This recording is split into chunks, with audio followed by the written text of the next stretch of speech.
ধূমপান নিয়ে কথা বলি আসুন। ধূমপান তামাক বাহিত যে রোগগুলো সেগুলোর মধ্যে অন্যতম। অনেকে আমরা মনে করে থাকি আমরা স্মোকলেস সিগারেট নিব, অথবা নিজেকে বুঝ দেওয়ার জন্য বলতে পারেন যে আমি তো মুখে শুধু ধোঁয়াটি নিই, এরপরে ফেলে দিই। ইফেক্ট কিন্তু অলমোস্ট সেম।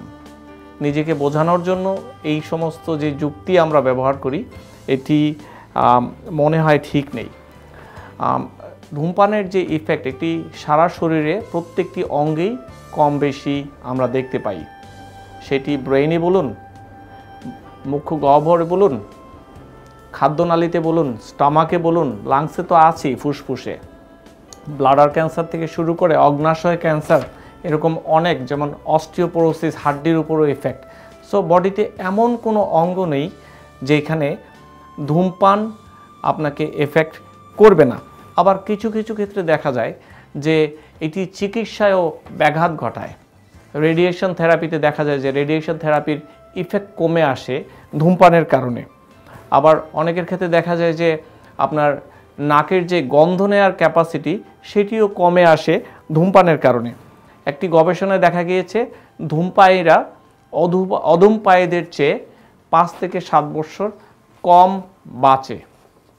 আবার ধূমপান ছেড়ে দিলে আপনার হার্টের উপরে যে ধূমপানের কারণে ইফেক্ট ছিল সেগুলো কমে আসে। সো ছেড়ে দেওয়া এই ধূমপানটা বেটার মনে হয়। আর সেকেন্ড হ্যান্ড স্মোকিংয়ে আপনার আশেপাশে যে বাচ্চাগুলো আছে তারা কিন্তু চরম রিস্কে থাকে। প্রেগনেন্ট মহিলারা, গর্ভবতী মায়েদের ক্ষেত্রেও অনেক সমস্যা দেখা যায় যে বাচ্চা আর্লি ডেলিভারি হয়ে যায়, পেটের বাচ্চারও ক্ষতি হতে পারে। আর ধূমপানের কারণে ফাইন্যান্সিয়াল একটি সমস্যা তো আছেই। উত্তর আমেরিকার মতো জায়গায় দেখুন, নিউ ইয়র্কে $12 করে যদি প্রতিদিন শুধু ধূমপানের কারণেই ব্যয় করেন, 1 প্যাকেট সিগারেট যদি আপনি প্রতিদিন ধূমপান করেন, বছরে প্রায় $4,500, প্রায় 3 লক্ষ বাংলাদেশি টাকা। বাংলাদেশে কয়েকটি ফ্যামিলি এই টাকা দিয়ে চলতে পারে। আসুন স্বার্থপরের মতো ধূমপান না করে নিজেকে এবং নিজের ফ্যামিলিকে আমরা ধূমপানের এই রিস্কগুলোর মধ্যে দিয়ে না যেয়ে আমরা আজকেই ধূমপান পরিত্যাগ করি এবং সামনের দিকে এগিয়ে যাই, সুস্থ একটি সুন্দর ফ্যামিলি গঠন করি। ধূমপান নিয়ে কথা বলতে গিয়ে আজকের যে সেগমেন্ট সেইটি ফিল্টারযুক্ত সিগারেট নিয়ে দুটি কথা না বললেই নয়। আমরা ভেবে থাকি ফিল্টারযুক্ত সিগারেট বোধহয় নর্মাল সিগারেট থেকে অনেক সেফার। আসলে কথাটি সত্য নয়। ফিল্টার যোগ করা হয় এটিকে লাইট, আলট্রা লাইট বা আরও লাইট বলার জন্য। বিভিন্ন ছোট ছোট পোর বা ক্ষুদ্র ছিদ্র এটার মধ্যে দেওয়া হয় যেন বাহির থেকে বাতাস ঢুকে এটি ডাইলিউট হয়ে ভিতরে ঢুকতে পারে। কথাটি সত্য। মনে হয় যে নিকোটিন বা টার শরীরে কম ঢুকছে। আসলে কি কথাটি সত্য? নিকোটিনের যে ক্রেভিং থাকে এটি কিন্তু দিনে দিনে বাড়তেই থাকে। সো আগে নর্মাল সিগারেটে আপনি হয়তো 2টি পাফ নিলেই আপনার হতো।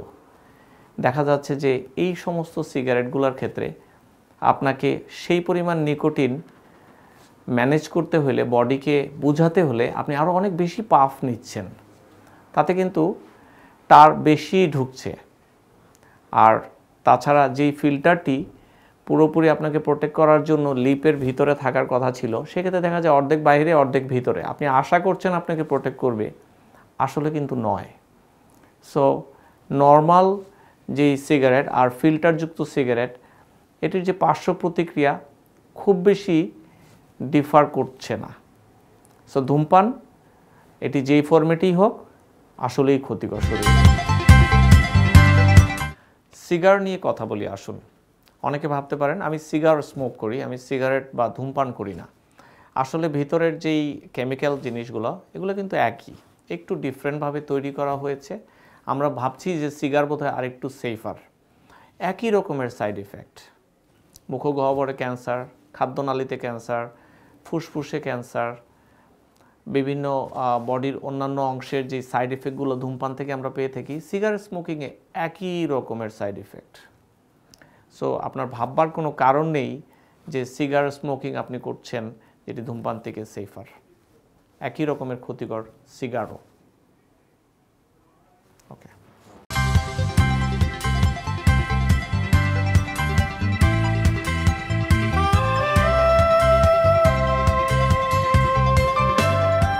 Hello, this is doctor Ferdous Khandaker from New York.